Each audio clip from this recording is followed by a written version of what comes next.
नमस्कार, 100% समाचारमा स्वागत छ। म प्रतिमा। सुरु गरौं 100% समाचार। पछिल्लो 24 घण्टामा नेपालमा 3790 कोभिड-19 संक्रमित थपिए। यससँगै देशभर कुल सक्रिय संक्रमितको संख्या 40778 पुग्यो।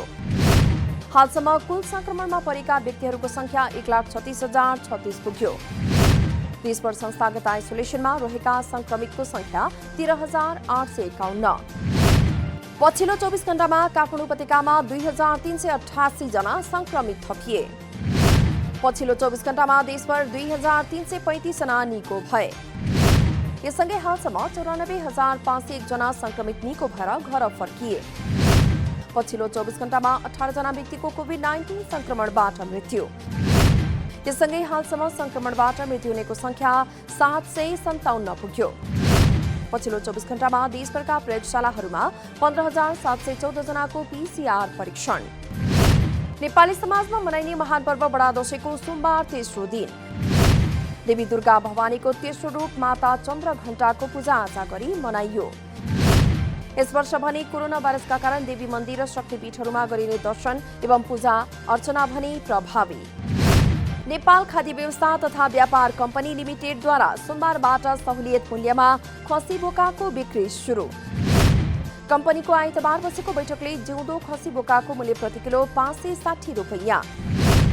काठमाडौँ चौपाया खरिद बिक्री प्रणालीले खसी 650, बोका 680 र भेडा 980 रुपैयाँ प्रति किलो बिक्री वितरण गर्दै।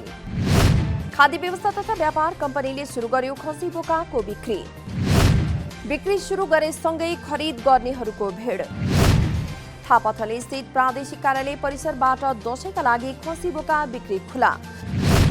बजार मूल्य नियन्त्रणका लागि भन्दै हरेक वर्ष दशैंमा खसी बोका र च्याङ्ग्रा बिक्री गर्दै व्यापार कम्पनी। कोरोना भाइरस संक्रमणको जोखिमका कारण विगतमा भन्दा कम संख्यामा खसी बोका बिक्री। यस वर्ष 2000 को संख्यामा खसी बोका र 1000 च्याङ्ग्रा ल्याई बिक्री गर्ने योजना भए पनि कोरोनाका कारण 1000 खसी बोका मात्रै बिक्री गर्न लागि कम्पनीको भनाई। सरकारले बजार भावभन्दा कम मूल्यमा खसी बोका बिक्री गर्दा आफूहरू मारमा परेको खसी बोका व्यापारीहरूको गुनासो। दशैंका बेला मूल्य नियन्त्रणका लागि भन्दै सरकारले खरिद मूल्य भन्दा कम मूल्यमा खसी बोका बेचबिखन गरिदिँदा आफूहरू मारमा परेको व्यापारीहरूको गुनासो। मूल्य नियन्त्रणका लागि भन्दै सरकारले कम मूल्य कायम गरिदिँदा उपभोक्ता बीच द्वन्द्व उत्पन्न हुने उनीहरूको बुझाइ। सरकारी दर रेट अनुसार बिक्री गर्न नसकिने व्यापारीहरूको भनाई।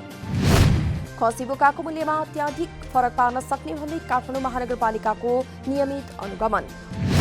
उचित मूल्य निर्धारण गरेर मापदण्ड अनुसार नै बिक्री वितरण गर्न महानगरले गरायो व्यापारीलाई सचेत। भाटभटेनी सुपरमार्केटद्वारा खाद्य अनुज्ञा पत्र नभएको खसी बोकाको मासु बिक्री। काठमाडौँ महानगरपालिकाले सोमबार गरेको अनुगमनका क्रममा भाटभटेनी सुपरमार्केटमा बिक्रीमा राखिएको मासुको खाद्य अनुज्ञा पत्र नभएको पाइयो। महानगरले गरेको थियो काठमाडौँको कलङ्कीमा रहेको भाटभटेनी सुपरमार्केटको अनुगमन। अनुज्ञा पत्र नलिई बिक्री गरेको पाइएपछि सम्बन्धित आपूर्तिकर्तालाई फोन गरी खाद्य अनुज्ञा पत्र तत्काल लिन आग्रह। अमेरिका, बेलायत र दक्षिण अफ्रिकाका लागि प्रस्तावित राजदूतहरू विरुद्ध संसदीय सुनवाई समितिमा उजुरी। अमेरिकाका लागि प्रस्तावित राजदूत पूर्व अर्थमन्त्री डाक्टर युवराज खतिवडा विरुद्ध 3वटा र बेलायतका लागि प्रस्तावित राजदूत पूर्व मुख्य सचिव लोकदर्शन रेग्मी विरुद्ध एउटा उजुरी। समितिले प्रस्तावित राजदूतहरू विरुद्ध परेका उजुरी सोमबार खोलेको हो। समितिले असोज 21 गते 10 दिनको म्याद दिएर आह्वान गरेको थियो सार्वजनिक उजुरी। प्रमुख प्रतिपक्षी दल नेपाली कांग्रेसद्वारा कोरोनाको परीक्षण र उपचार निशुल्क गर्न सरकारसँग माग। कांग्रेस प्रवक्ता विश्वप्रकाश शर्माद्वारा सोमबार जारी विज्ञप्तिमा सरकारले कोरोना संक्रमणको परीक्षण र उपचारको दायित्वबाट पन्छिन नहुने उल्लेख। सांसद विकास कोष र दशैं भत्ता समेत खारेज गर्न सरकारसँग माग। मोबाइल, सामाजिक सञ्जाल लगायतका विद्युतीय माध्यममा संकटकाल लाग्ने भनी फैलाइएको सूचना भ्रामक र निराधार रहेको गृह मन्त्रालयको भनाई। गृह मन्त्रालयद्वारा सोमबार जारी विज्ञप्तिमा सुरक्षा संवेदनशील विषय समेत जोडी संकटकाल कर्फ्यू लाग्ने भन्ने सूचना सम्प्रेषित भएको पाइएको जुन तथ्यहीन र भ्रामक रहेको उल्लेख। यो घटनालाई गम्भीरतापूर्वक लिई अनुसन्धान प्रक्रिया अघि बढाएको मन्त्रालयको भनाई।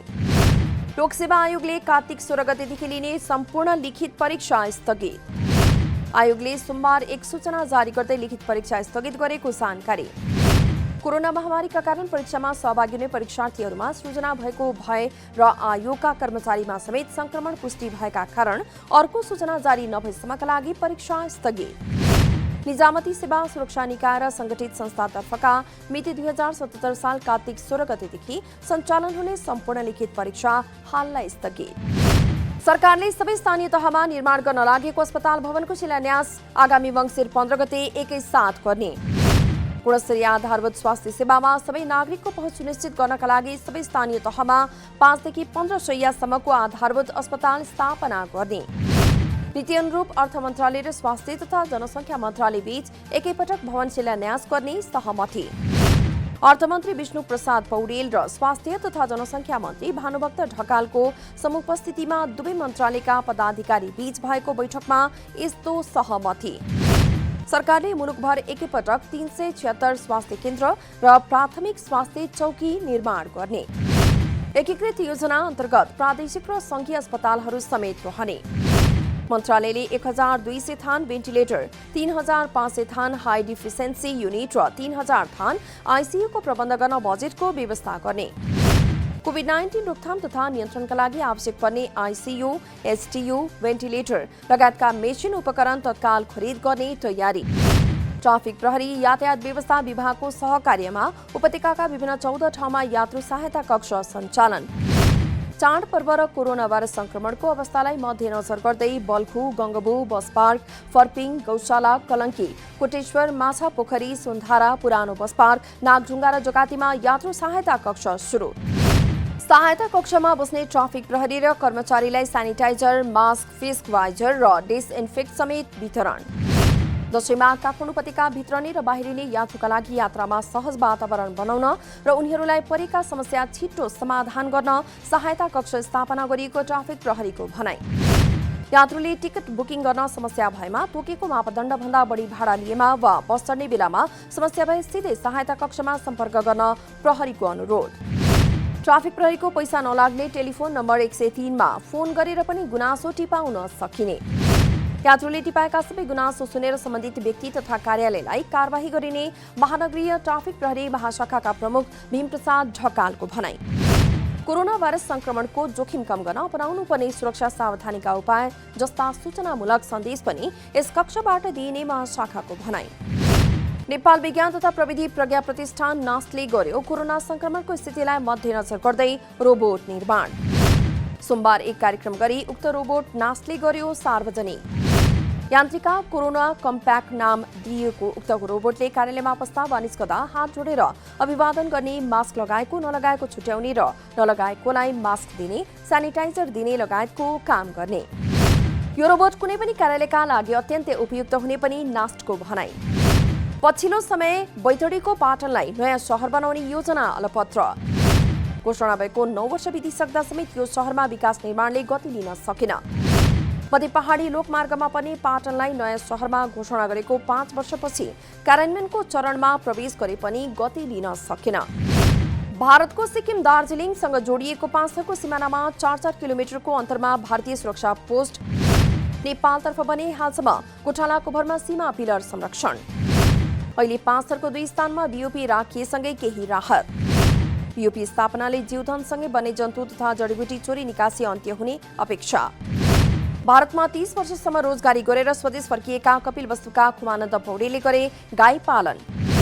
गाई पालन व्यवसायबाट मासिक 1 लाख बढी आमदानी। 7 लाखबाट व्यवसाय सुरु गरेका पौडेलले अहिलेसम्म 20 लाख बराबर गरे लगानी। लामजुङको मर्स्याङदी गाउँपालिका वडा नम्बर 3 का पहिरोबाट विस्थापितहरूलाई 1 करोड बढी राहत रकम संकलन। स्वदेश तथा विदेशबाट राहत रकम संकलन भएसँगै स्थायी संरचना निर्माणको तयारी पनि सुरु। पहिरोले सिङ्गो गाउँ पुरिएपछि देश विदेशबाट राहत आउने क्रम पनि बढ्यो। इटलीमा कोरोना संक्रमण बढेसँगै प्रतिबन्धका नयाँ नियम लागू। कोरोना भाइरसको संक्रमण बढेसँगै विभिन्न शहरमा बेलुका 9 बजेदेखि सार्वजनिक स्थलमा हुने भेलामा रोक। पछिल्लो समय इटलीमा कोरोना संक्रमितको संख्या बढेसँगै इटलीका प्रधानमन्त्री जुसेपे कोन्तेले गरे यस्तो निर्णय। नयाँ नियमसँगै खेलकुदका कार्यक्रम र स्थानीय मेलामा पनि प्रतिबन्ध। सरकारले जिम र स्विमिङ पुलमा पनि प्रतिबन्ध लगाउन सक्ने। कोरोनाबाट इटलीमा 36,000 भन्दा धेरैको मृत्यु। नेपाल ताइक्वान्डो संघको केन्द्रीय कार्यालयको सचिवालय अनिश्चितकालका लागि बन्द। संघले एक विज्ञप्ति निकाल्दै सोमबारबाट अर्को सूचना जारी नभएसम्मका लागि सचिवालय बन्द गर्ने निर्णय। कोरोना भाइरसको संक्रमण बढेपछि ललितपुर जिल्ला प्रशासन कार्यालयले अति आवश्यक सेवा बाहेक सम्पूर्ण सेवा बन्द गर्ने निर्णय गरेकाले सचिवालय बन्द गरेको संघको आन्तरिक व्यवस्थापन शाखाको भनाई। सचिवालय अन्तर्गत रहेका सेवाहरू इमेल वा फोनबाट गर्न सकिने संघको भनाई। 2 कर्मचारीलाई कोरोना देखिएपछि 2 साता बन्द रहेको कार्यालय असोज 25 गतेबाट पुनः आएको थियो सञ्चालनमा। कोरोनाको कारण केन्द्रीय कार्यालय खुले पनि ताइक्वान्डो खेलका गतिविधिहरू ठप्प। तर केही अनलाइन प्रतियोगिता भने आयोजना हुने।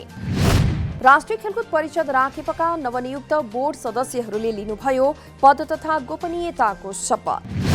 त्रिपुरेश्वरी स्थित राखेपमा आयोजित समारोहमा युवा तथा खेलकुद मन्त्री जगत बहादुर विश्वकर्माले नवनियुक्त 11 बोर्ड सदस्यलाई गराउनुभयो पद तथा गोपनीयताको शपथ। मन्त्री परिषदको 29 गते बसेको बैठकले गरेको थियो राखेपमा 9 जना बोर्ड सदस्य नियुक्त। सदस्यहरूलाई शपथ ग्रहण गराएपछि कोरोनाले थला परेको खेलकुदलाई माथि उकास्न सदस्यहरूले भूमिका खेल्नेमा आफू विश्वस्त रहेको मन्त्री विश्वकर्माको भनाई। नयाँ राष्ट्रिय खेलकुद विकास ऐन आएपछि खेलकुद मन्त्री विश्वकर्माले साउन 15 गते गर्नुभएको थियो 6 जना बोर्ड सदस्य नियुक्त। नयाँ ऐनमा 37 सदस्य राखेपको बोर्डको परिकल्पना। राखेपका नवनियुक्त बोर्ड सदस्यहरूले लिनुभयो पद तथा गोपनीयताको शपथ। शपथ ग्रहण कार्यक्रममै डीएन घिसिङद्वारा लिखित खेल जीत मनोविज्ञान नामक पुस्तक पनि विमोचन। 100% समाचार अहिलेलाई यति नै। नमस्कार।